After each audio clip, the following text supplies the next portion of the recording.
Искандер Исмаилович. Нет, по порядку мы идем. Искандер Исмаилович. Өзі урматтуу депутаттар, урматтуу бүгүнкү жыйналыштын катышуучулары, негизинен бүгүнкү мындай спор болбош керек эле да. Өткөндө биринчи окуудан кабыл алып атканыбызда биз общественный слушание кылабыз дегенбиз. Ага катышкан.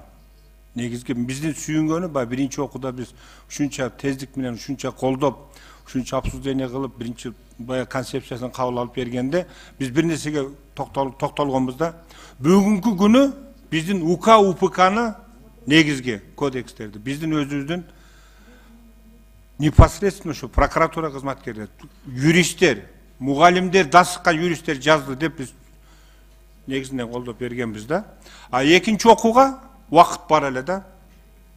Экинчи окууда вакыт ушунча узак болду. 20 күндө вакыт болдубу? Курман Токтор Алиевич.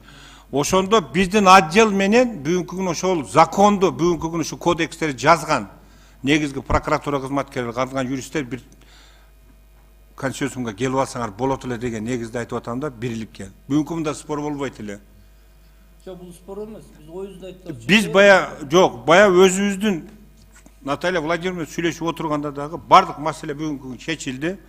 Бул жерден эң негизгиси мамлекеттин кызыкчылыгы, биздин элдин ошол бүгүнкү күндөгү биз дагы кайталап айтам, экономикалык закондорду, социальный закондорду аны оңдоп коюп, оңдоп турмуштун жагдайына карап оңдосо болот. А биздин УК менен УПКны бул адамдын тагдырын чече турган кодекстер болуп атат да. Мен Мирлан Канатбекович бир жерге баякын айтайын дегени 191 статьяда да. Мен бир чети баякы биз экез наказание катуураак кылып койсок, общий түшүнүктө бул наказаниянын бардыгы правоохранительный органдарга тиешелүү болуп атат. Туурабы? 91ден 95ке чейин болуп атат. Баякы туура эмес угуу, туура эмес камоо, туура эмес санкцияга берүү дегендерди да. Бул бир эле правоохранительный органдар жөнүндө сөз болуп атат. Эгерде бирөө 191ге кайрылгым келип атат да. Эгерде бирөөнү камап койгон болсо, Мирлан Канатбекович, ал туура эмес камап алды да. Анан 191 статьяны эстеди. Баякы камалган адамды туура эмес камап алган болсо дагы катуураак эптеп бир нарушение тапканга аракет кылабы деген бар да. Ошо вилка дегени штраф кичине болсо дагы баякыны айыптан кетиреби деген ойдо гана жазылса керек деген мен ойду айтып атам. Курман Токтор Алиевич. 93 менен мен толук сиз менен согласенмин. Бирөөнүн перепискасын аны укканы бул осознанно билип туруп, ошонун жазганын угуп атат. Билип туруп, ошонун сүйлөшкөнүн тыңшап атат. Ага 93ке штрафты жок эле, сразу наказание берсе болот. А 191де бир өзүңүз штрафтын баякы суммасын көбөйтүп, анан калган 5 жыл, анан 8 жыл дегенде койсо деген менин бир сунушум бар да, 191де Мирлан Канатбекович.